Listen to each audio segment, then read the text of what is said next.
여러분, 지난 시간에 우리는 성탄의 소식이 한 신랑에게 거대한 충격을 주고 그의 세계를 뒤흔드는 장면을 봤습니다.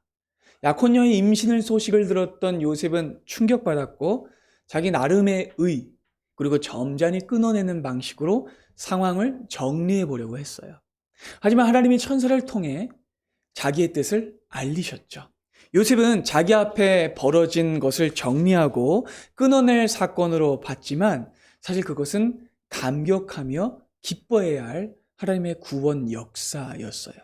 그러니까 여러분, 하나님의 계획은요, 요셉을 무너뜨리는 데 있는 것이 아니라 오히려 그를 세우고 그를 구원 역사 안으로 들어오게 하는 것에 있었죠. 자, 여러분, 이렇게 성탄은요, 단순한 잉태의 소식이 아니라 한 사람의 인생을 완전히 뒤바꾸고 새롭게 하는 재창조의 소식이었습니다. 그런데 마태가 전하는 성탄의 충격은요, 여기서 끝이 아닙니다. 다음 단락을 보면요, 더 큰 충격이 일어나는데, 이제 성탄의 소식은요, 한 사람만 흔드는 게 아니라 한 도시와 왕궁과 나라 전체를 뒤흔들 엄청난 소식을 전하는 것으로 이어져요. 여러분, 아마 조선시대 사극에서 이런 장면을 보신 적 있을 거예요. 궁궐 안에 차기 왕으로 정해진 세자가 있어요. 근데 늙고 욕심 많은 왕은요, 그 세자를 탐탁치 않아 해요.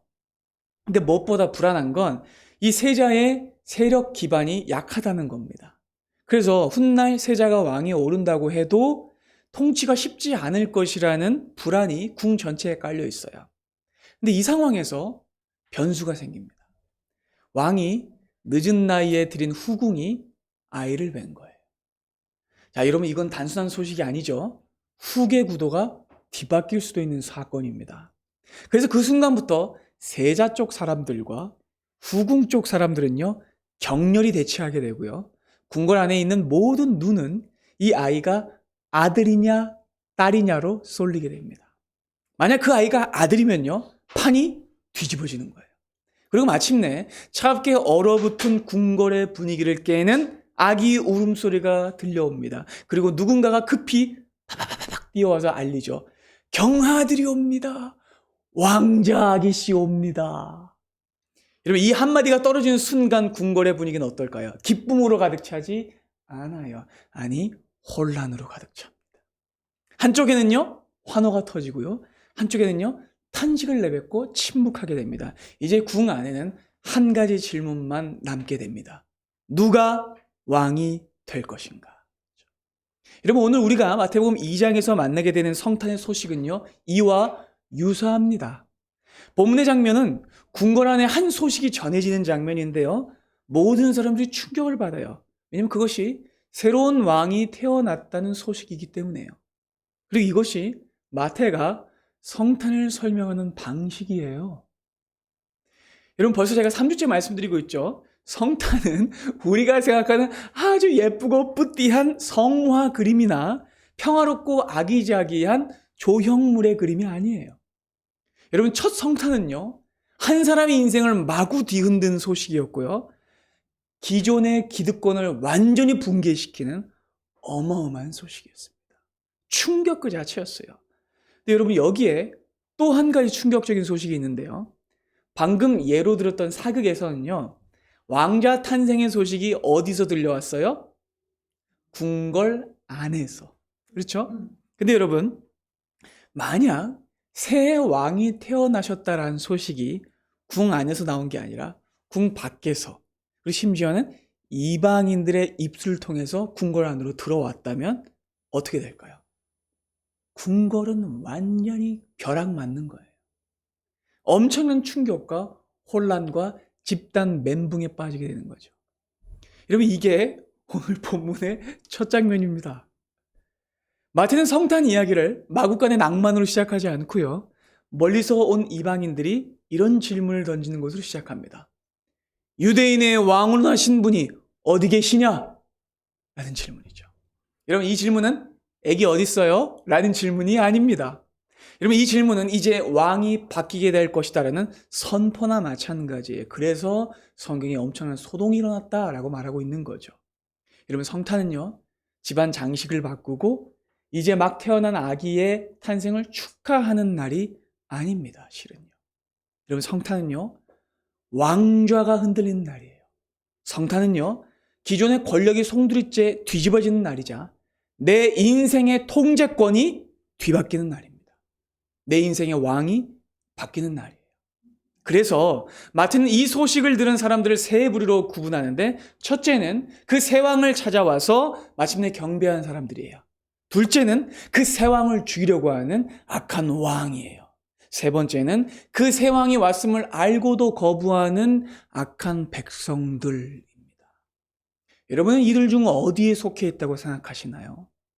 자, 어느덧 올해 마지막 말씀인데요. 오늘의 이 말씀을 통해 우리가 온전히 왕을 향해 반응하며 겸손히 무릎 꿇게 되는 은혜가 있기를 바랍니다.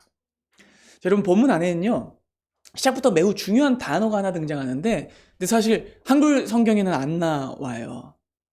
헬라어로 이두라는 감탄사이자 지시어인데 무슨 뜻이냐면 보라라는 거예요. 영어로 하면 behold라는 거예요.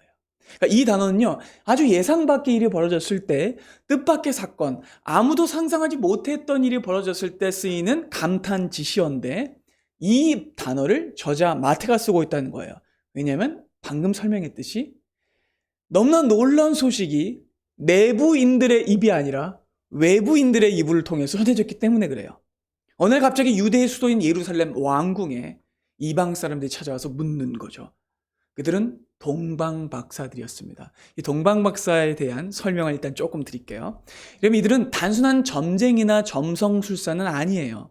이들은 유대 동쪽인 바벨론과 페르시아 지방에서 학문, 종교, 정치 등 사회 전반적으로 영향력을 미치는 전문 지식인들, 엘리트들이었어요.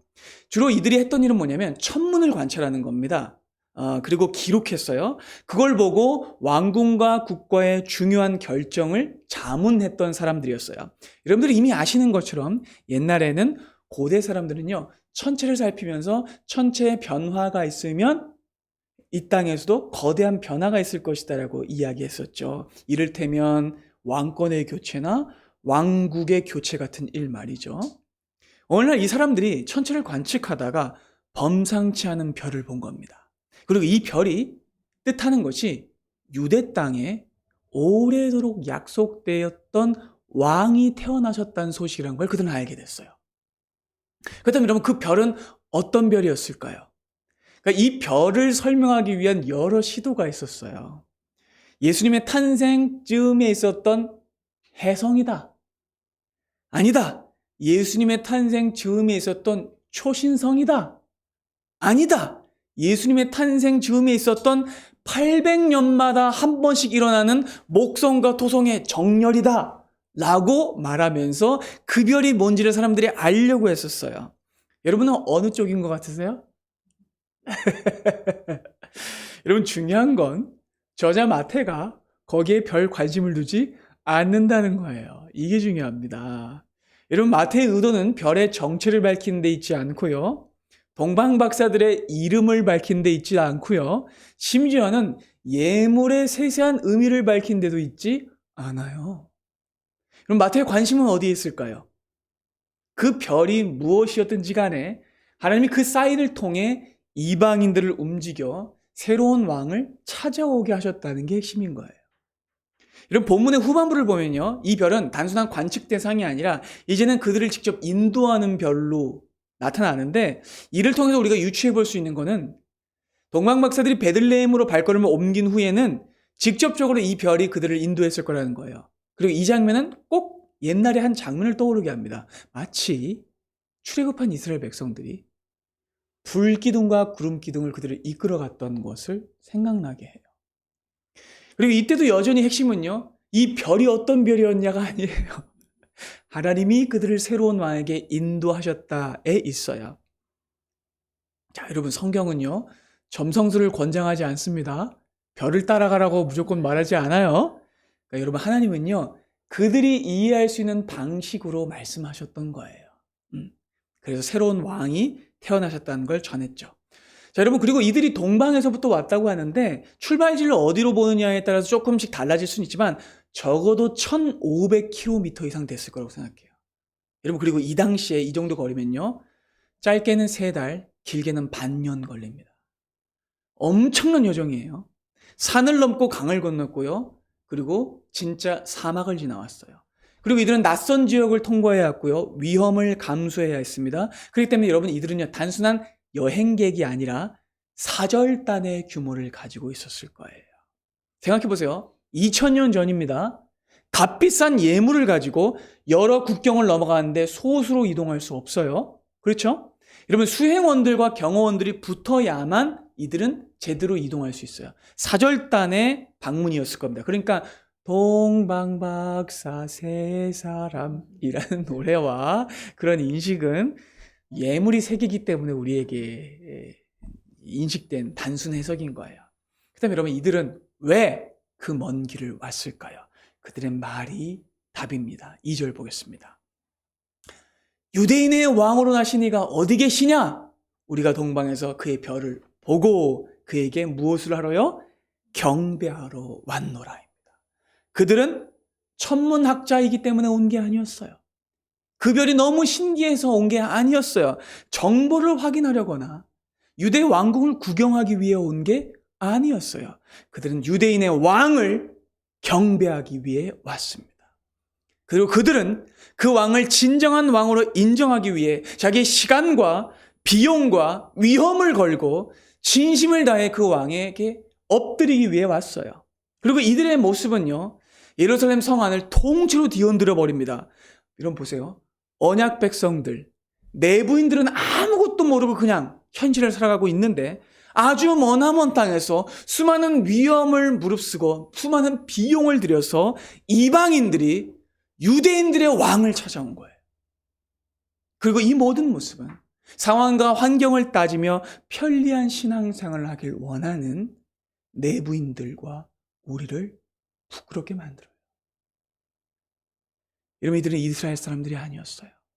이들은 성경과 언약과 율법에 익숙한 사람이 아니었어요. 그럼에도 불구하고 이들은 진심을 다해 왕을 경배하러 왔어요. 이것이 본문에 등장하는 새 왕에 대한 첫 번째 반응이에요. 자, 그리고 이 첫 번째 반응과 질문이 떨어지자 두 번째 반응이 성 안에서, 궁궐 안에서 터져 나와요. 그리고 그 반응은 기존의 왕이었던 헤롯의 반응이었습니다. 헤롯은 이 소식을 듣고 충격을 받아요. 당시 헤롯의 심리를 알기 위해서는요, 그가 어떤 사람인지 알아야 되는데, 여러분, 이 헤롯은요, 권력욕이 어마어마한 사람이었어요. 거의 미친 수준이었어요. 예수님이 오시기 한 100년 전부터 유대 땅은요, 매우 혼란스러운 정국이 길게 이어졌어요. 그리고 이때 그 시간을 틈타서 아주 적극적인 로비와 정치적인 수완을 통해 로마의 권력을 등에 업고 유대인의 왕으로 임명된 사람이 있었는데 바로 그가 헤롯 왕이었어요. 근데 그는 유대인들이 원하는 왕이 아니었어요. 왜냐하면 다윗 왕과, 그러니까 유대 지파가 아닌 정도가 아니라 유대인이 아니었거든요. 그는 사실은 에돔 혈통의 혼혈 유대인이었어요. 유대인들이 이 사람들을 참 싫어하는 거 아시죠? 그래서 유대인들의 지지를 받지 못했고 정당한 유대인의 왕으로 인정받지 못했어요. 그는 정통성의 컴플렉스를 가지고 있었기 때문에 어떻게든 유대인들의 환심을 사보기 위해서 각종 치적을 쌓았어요. 그래서 대대적인 성전 리모델링 공사도 했었죠. 그래서 예수님 당시의 사람들이 그 헤롯 성전을 보고 굉장히 좋아했었다고 이야기했잖아요. 여러분, 80년이 넘게 개축된 공사였습니다. 그리고 그것들 모두는 자기의 왕자를 지키기 위한 목적에서 나온 것이었죠. 헤롯은 굉장한 권력 집착욕을 가지고 있었는데 날이 갈수록 심해졌고요. 기록에 따르면 자기 아내도 죽였습니다. 자기의 아들들도 죽였습니다. 그리고 부마들도 당연히 죽였습니다. 그는 자기 권력을 지키기 위해서라면요, 존경받는 대신이고 자기 가족이고 할 것 없이 다 죽였어요. 그래서 당시에는 이런 말까지 있었다고 해요. 헤롯의 자식이 될 바에는 돼지가 되는 게 낫다 라는 말이 있었대요. 끔찍한 말이죠.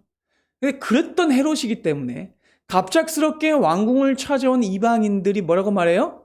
새로 태어나신 왕이 어디 계시냐라고 말을 했을 때 발작이 일어나는 거예요. 누가? 그리고 헤롯은요, 기본적으로 이 서쪽에는 자기 로마가 자기의 그 뒷배잖아요. 그래서 안정적으로 생각하고 있었는데 늘 동쪽은 불안해했었거든요. 근데 동쪽에 박사들이 와서 새로 태어난 왕이 어디 계시냐 하니까 발작 일어나는 거예요. 그는 즉시 엄청난 불안감에 휩싸였고 자기 왕권이 끝날 수도 있다는 공포를 느끼게 돼요. 자, 그래서 어떻게 할까요? 헤롯은 즉시 성경을 잘 아는 사람들을 불러옵니다. 누굴까요? 대제사장들과 서기관들입니다. 그리고는 이렇게 묻지요. 4절 보겠습니다. 왕이 모든 대제사장과 백성의 서기관들 싸그리 불러 모아서 그리스도가 어디서 나겠느냐라고 물어봐요. 여러분, 그리고 이 질문을 그냥 지나가면 안 돼요. 분명 예민한 지점이에요. 헤롯은 어떤 질문을 들었냐면 유대인의 왕이 어디 계시냐라는 질문을 들었죠. 근데 그는 뭐라고 대답해요? 그리스도가 어디서 나겠느냐. 여러분, 굉장히 중요한 지점입니다. 이 말은 헤롯이 유대인의 왕이 단순한 왕이 아니라는 걸 알았어요. 그리스도라는 거죠. 구원자라는 거죠. 그는 어렴풋이 직감적으로 알았던 겁니다. 믿진 않았을지라도요. 그래서 그는 본능적으로 이번에 태어날 왕이 성경에 기록된 그 그리스도라는 걸 알았다는 거죠. 그래서 아기가 태어난 곳을 묻기 위해 성경 전문가들을 불러요. 그리고 여기서 헤롯은요, 성경을 믿기 위해 보는 것이 아니라 자기 권력을 지키기 위한 수단으로 사용한다는 거죠. 자, 그리고 이 질문을 듣자 대제사장들과 백성의 서기관들이 뭐라고 대답해요? 5절 보겠습니다. 이르되 유대 베들레헴입니다. 왜냐하면 선지자들이 이렇게 기록했거든요.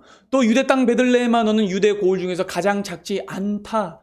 너에게서 한 다스리는 자가 나와서 내 백성 이스라엘의 목자 왕이 될 것이다 라고 했기 때문입니다. 여러분, 이들은요, 미가서 5장 2절입니다. 그 성경을 근거로 들어 그리스도께서 나신 곳을 즉각적으로 바로 알려줘요. 그러나 헤롯은 이제 바로 동방박사를 부르죠. 그리고는요, 별이 언제 나타나는지를 자세히 물어봐요. 왜냐하면 그 시간대를 알아야 이 아기의 출생 시간대도 파악할 수 있기 때문에 그래요. 그리고는 이렇게 말해요. 베들레헴에 있어. 반드시 베들레헴에 가서 꼭 그 아기 왕을 찾으면 나에게 다시 와서 이야기해줘. 그렇게 하면 나도 가서 경배할 테니까. 여러분, 그러나 이건 거짓말이었습니다. 그의 마음속에는 한 가지 대사가 숨겨져 있었죠. 그 아이를 찾아 죽일 거야. 왕은 나다. 라는 말이죠. 이것이 새 왕에 대한 두 번째 반응입니다. 근데 여러분, 새로 태어나신 왕에 대한 부정적인 반응은요, 여기에만 있지 않아요. 세 번째 부류가 좀 전에 등장했었습니다. 누구일까요? 새 왕을 거부하는 악한 백성들입니다. 3절은 이 사실을 알려줘요. 함께 보겠습니다. 헤롯 왕과 온 예루살렘이 듣고 소동했어요. 자, 놀란 건 헤롯 왕만이 아니었어요. 일반 백성들도 들었고 성내가 발칵 뒤집혔습니다. 여러분, 이 말은요, 엄청난 소동이 일어났다는 거예요. 새 왕이 태어났다는 소식은요, 기존의 왕에게만 위기인 것이 아니라 백성들에게도 위기였어요. 왜일까요? 백성들이 헤롯을 지지해서요? 아니요. 헤롯을 사랑해서요? 아니요. 아니, 오히려 백성들은 헤롯을 지지하지 않았고 그가 너무 잔인해서 싫어했어요. 유대인이 아니라서 싫어했습니다. 그를 왕으로 좋아하지 않았어요. 그러나 그들은 경험적으로 알고 있었죠. 왕이 바뀌면 엄청난 변화가 일어나니까 그것들이 불편해진다는 걸요. 그렇게 되면 일상이 흔들리고 권력 구조가 바뀌면 이제까지 헤롯 왕 밑에서 보신주의로 일관하고 나름대로 로비하고 나름대로 뇌물 바치고 나름대로 적응했었던 자신들의 일상이 흔들린다는 걸 알았기 때문입니다. 그들은 변화를 즐거워하지 않았어요. 그래서 성 전체가 흔들렸던 겁니다. 그들은 관성적으로 대합니다. 그들이 평생을 기다려왔던 메시아가 오셨음에도 불구하고 부정하죠. 그리고 이것은요, 그들의 심리와 불신앙을 더 정확히 보여주는 그들의 대표자를 통해서 드러나요. 누굴까요? 대제사장들과 서기관들이죠. 여러분, 이들은요, 아까 헤롯에게 유대의 왕이 나신다면 그리스도가 어디서 나겠느냐라는 질문을 들었죠. 근데 그때 그들은요, 질문을 듣자마자 곧바로 컴퓨터처럼 치자마자 바로 대답했어요. 어디라고요? 유대 베들레헴이요. 여러분, 이들은 분명히 성경을 압니다. 그리스도의 예언 구조를 알아요. 유대인의 왕이 어디서 태어날지 알아요. 그런데 여러분, 이상하지 않습니까? 그들은 왕이 태어날 곳이 어딘지를 아는데도 동방박사들과 함께 베들레헴으로 가지 않아요. 이런 베들레헴은요, 예루살렘에서 고작 10km밖에 안 돼요. 그러니까 같이 가면 걸어서도 얼마든지 갈 수 있는 거리인 거예요. 근데 그들은요, 유대인의 왕을 경배하러 가지 않습니다. 그들은 내부인들이었음에도 불구하고, 자신들의 왕이 오셨음에도 불구하고 그분을 경배하러 가지 않습니다. 여기서 헤롯과는 또 다른 무서운 지점이 발견되죠. 그들은 입술로는 성경을 외우지만 마음으로는 하나님을 따르지 않습니다. 그 이유는 그들이 게을러서가 아니죠. 헤롯이 두려워서가 아닙니다. 그 이유는 그들이 하나님을 믿지 않았기 때문입니다. 지금까지의 맥락을 따라 다시 말해볼까요? 그들은 하나님을 왕으로 섬기지 않았던 겁니다. 그들은 자신들의 삶을 건드리고 당장의 편의와 익숙함을 건드리는 왕은 원하지 않았던 거예요. 그래서 귀찮고 싫었지만 헤롯이라는 왕을 두는 걸 편하게 생각했다는 거죠. 그리고 사실은 이 모습은 스스로를 왕으로 섬겼다는 증거입니다. 이것이 내부인들의 비극이에요. 그래서 요한복음 1장이 이렇게 말씀하는 걸 아시죠? 왕이 자기 땅에 오셨음에 자기 백성들이 영접하지 않았다. 너무나 비참한 장면입니다. 우리는 여기서 노골적인, 폭력적인 첫 번째 악을 보고요. 두 번째로 무심한 악을 봅니다. 종교 지도자들과 백성들 역시 똑같았어요. 그리스도를 왕으로 모시지 않았던 거예요. 둘의 방식은 달라 보이지만 뿌리는 같아요. 그들 모두 같은 방향을 선택하고 이렇게 말하고 있는 거예요. 우리는 새 왕을 원하지 않는다. 내가 왕인 게 편하다라고 말하고 있는 거죠. 그렇게 새로 오신 왕은 거절당하십니다. 근데 여러분 다행히게도 본문은 여기서 끝나지 않죠. 새 왕을 거절하는 이야기로 끝나지 않고 처음 새 왕을 찾아온 사람들을 따라가게 돼요. 자, 동방박사들은요, 헤롯에게 신신당부를 듣고요, 베들레헴으로 갑니다. 근데 그러자 이제까지 보이지 않았던 별이 갑자기 다시 나타나서 그들을 인도해요. 9절 보겠습니다. 박사들이 왕의 말을 듣고 갈새 동방에서 보던 그 별이 문득 앞서 인도하여 가다가 악이 있는 곳 위에 머물러 서 있습니다. 그러자 그들이 그 별을 보고 어떻게 해요? 기뻐합니다. 여러분 이 기쁨은 어떤 기쁨일까요? 천문학자의 기쁨일까요? 아닙니다. 여러분 이들의 기쁨은요, 그리스도를 본 기쁨인 거예요. 이들의 기쁨은 예루살렘 왕궁의 싸늘함과 내부인들, 유대인들의 무정함과는 비교할 수 없는 진정한 기쁨이었습니다. 그리고 어떻게 합니까? 이제 11절을 보겠습니다. 집에 들어가서 아기와 그의 어머니 마리아가 함께 있는 것을 보고 엎드리죠. 아기께 경배하고요, 법의 앞을 열어 황금과 유향과 몰약을 예물로 드립니다. 이 세 가지 예물에 대한 설명은 오늘 드리지 않을 거예요. 자, 왜냐하면 정말 중요한 건 그들이 뭘 바쳤느냐보다 이들이 예수님께 엎드렸다는 사실이기 때문입니다. 예물을 드린다는 것도 무릎을 꿇는다는 것도 다 경배의 행위죠. 그렇게 그들은요, 어쩌면 헤롯 왕의 앞에서는 보이지 않았을 태도와 진정한 경배를 누구에게 드려요? 예수님께 드린 거예요. 감격스러운 장면입니다. 자, 그리고 이제 12절이 이렇게 말씀하죠. 일은 이제 끝이 아닙니다. 그들은 꿈에 또 천사인지 하나님의 말씀인지 듣게 됩니다. 헤롯에게 돌아가지 말라라는 지시를 받아 다른 길로 고개 돌아갑니다. 그럼 이것도 되게 중요한 대목이에요. 왜냐하면 고대 사회는요, 안전한 길로만 다녀야 돼요. 사람들이 많이 다니는 무역로로만 다녀야 돼요. 큰 길 말고 인적이 드문 길로 가면 강도 만나기 십상입니다.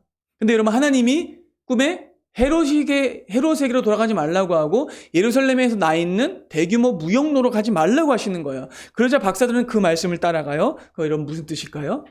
그들이 편한 길이 아니라 험한 길로 갔다는 겁니다. 위험하고 낯선 길로 하나님의 말씀을 따라갔다는 거예요. 세상 왕의 명령을 따라간 게 아니라 진정한 왕이신 하나님의 말을 듣고 고국으로 갔다는 거예요. 자, 그런데 또 여기서 이야기가 끝나지 않죠? 자, 경배했던 동방 박사들이 돌아오지 않자 다시 헤롯이 등장합니다. 그는 자신이 속은 줄 알고 분노해서 군대를 급파하고요. 결국 우리가 잘 아는 끔찍한 일이 벌어져요. 베들레헴 근방에 있는 사내 아이를 2살 밑으로 다 죽입니다. 학자들의 추측에 의하면 베들레헴이 큰 마을이 아니었기 때문에 한 2, 30명 정도 됐을 거라고 해요. 근데 그래도 이건 너무나 끔찍한 일입니다. 그리고 저자 마태는 이 장면을 해석하면서 아이를 위해 통곡하는 어머니의 애곡을 언급하죠. 그럼 우리는 이 장면을 볼 때 잠깐 멈칫하게 돼요. 예수님이 오셨는데 왜 애들이 죽지? 왜 이런 비극이 일어나지? 그래서 종종 사람들은요, 이 장면에 집착해서 예수님을 공격하는 태도를 보여요. 여러분 혹시 사바하라는 영화 아세요? 들어보셨죠? 파묘를 만든 장계현 감독의 전작이에요. 이 장계현 감독이 집사라고 하는데 제가 잘 모르겠어요. 약간 귀신 나오는 오컬트 영화만 집중적으로 만드는데 잘 모르겠어요. 근데 이 사바라는 영화에 나오는 주인공이 이정재 씨인데 목사예요. 근데 이런 대사를 해요. 크리스마스가 왜 즐거운 날이야? 아기 예수가 태어나기 위해 베들레헴에 수많은 아이들이 죽었는데 라는 대사가 나와요. 여러분 이 대사를 들으면요, 예수님 때문에 애들이 죽었다고 생각하게 돼요. 근데 여러분 이건요 매우 불신앙적이고요, 위험하고요, 비성경적인 궤변이에요. 왜냐하면 아이들을 죽인 건 예수님이 아니라 헤롯 왕입니다. 깨달아지세요? 헤롯의 권력력이 이토록 끔찍한 일을 저지른 거예요. 그의 권력에 대한 집착과 그의 두려움과 그의 불신앙과 그의 폭정이 아이들을 죽게 만든 거예요. 그러니까 빛이 왔기 때문에 어둠이 발악했던 것이지 빛이 어둠을 만들어낸 건 아니라는 거예요. 그리고 여러분 이 장면의 핵심은요, 헤롯이 얼마나 악한 왕인가에 있어요.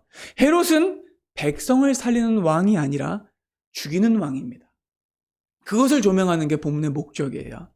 여러분 그리고 헤롯이 죽인 건 아이들만이 아니었어요.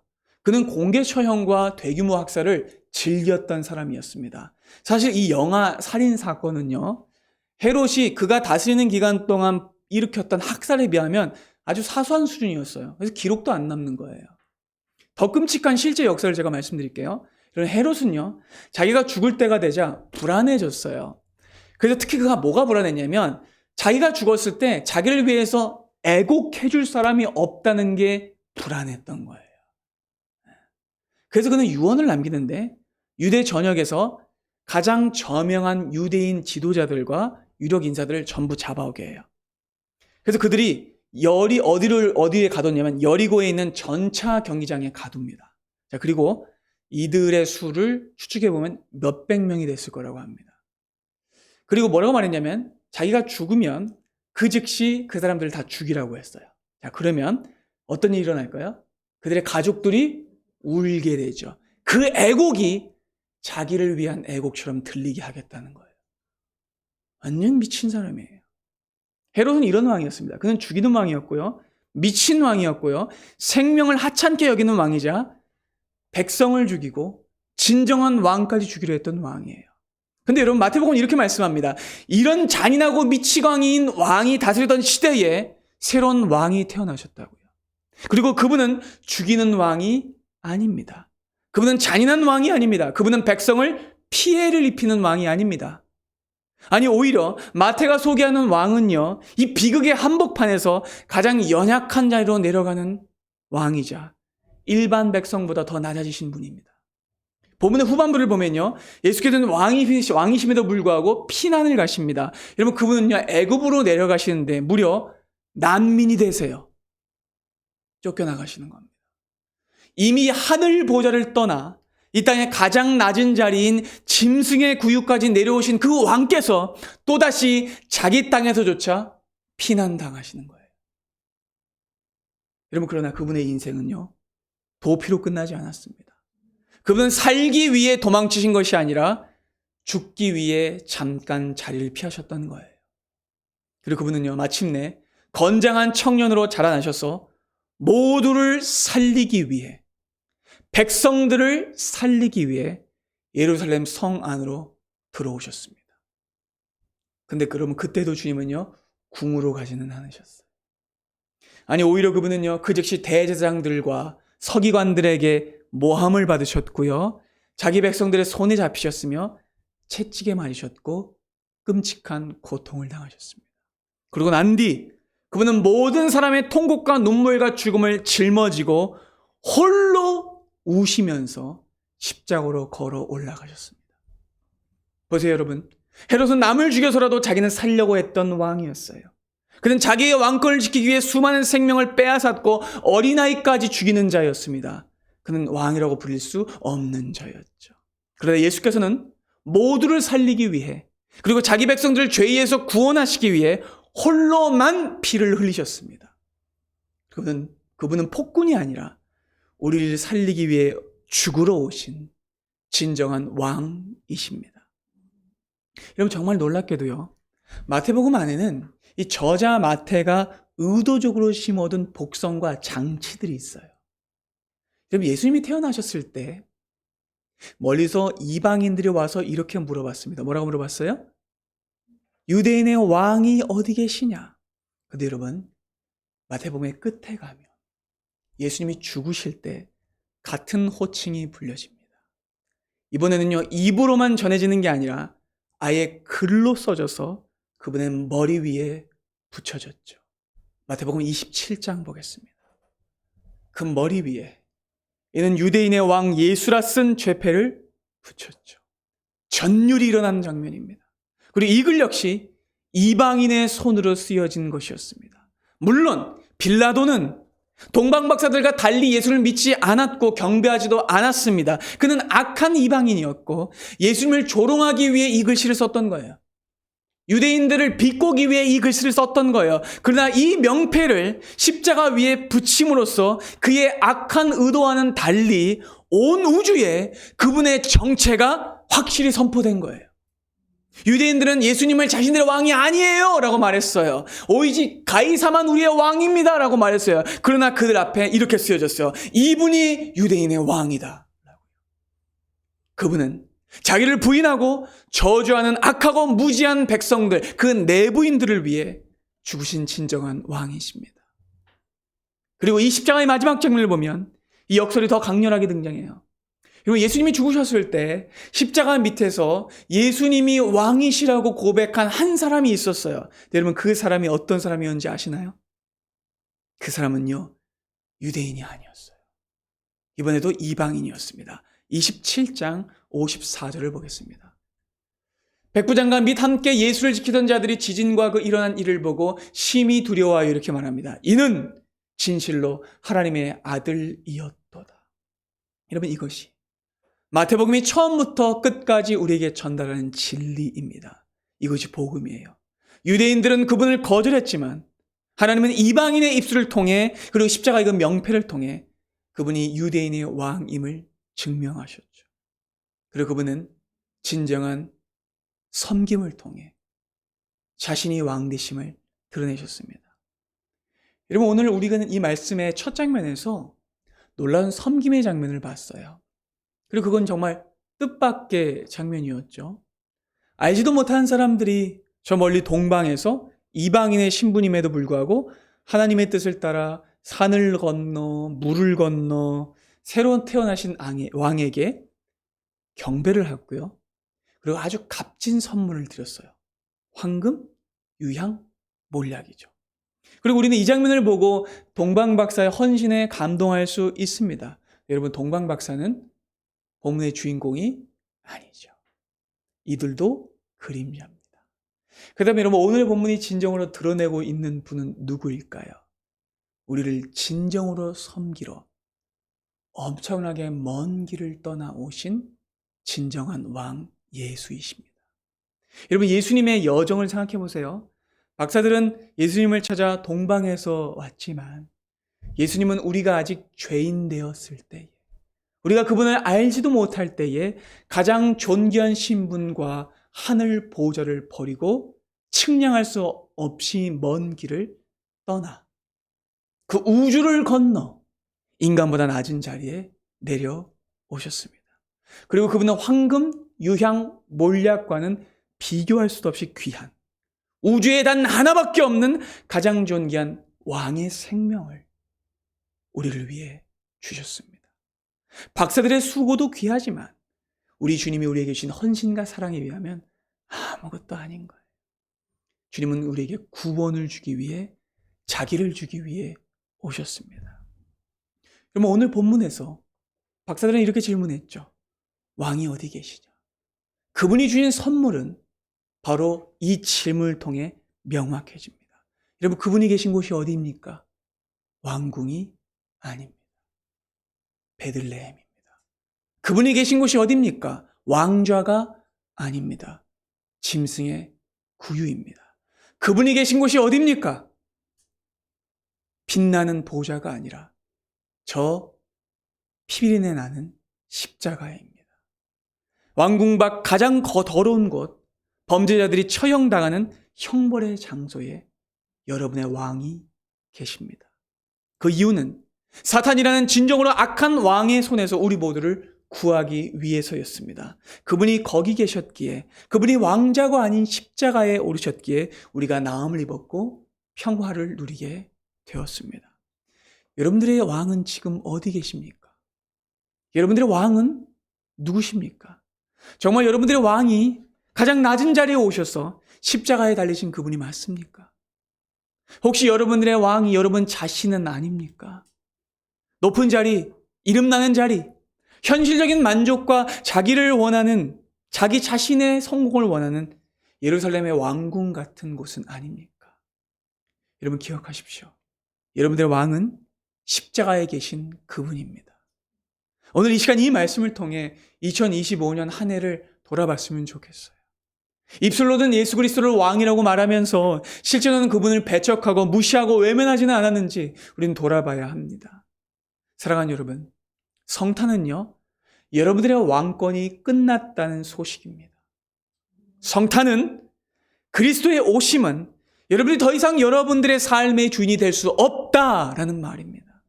성탄은 여러분들의 왕이 어디 계신지를 똑바로 보라는 소식입니다. 여러분들의 주권을 모두 내려놓고 다시 예수 그리스도만을 여러분들의 왕으로 인정하십시오. 바라기는 2025년의 마지막 한 주와 다가올 새해 날들을 통해 진정한 왕 앞에 무릎 꿇고 그분의 길을 따라가는 은혜가 우리 모두에게 있기를 바랍니다. 기도하겠습니다.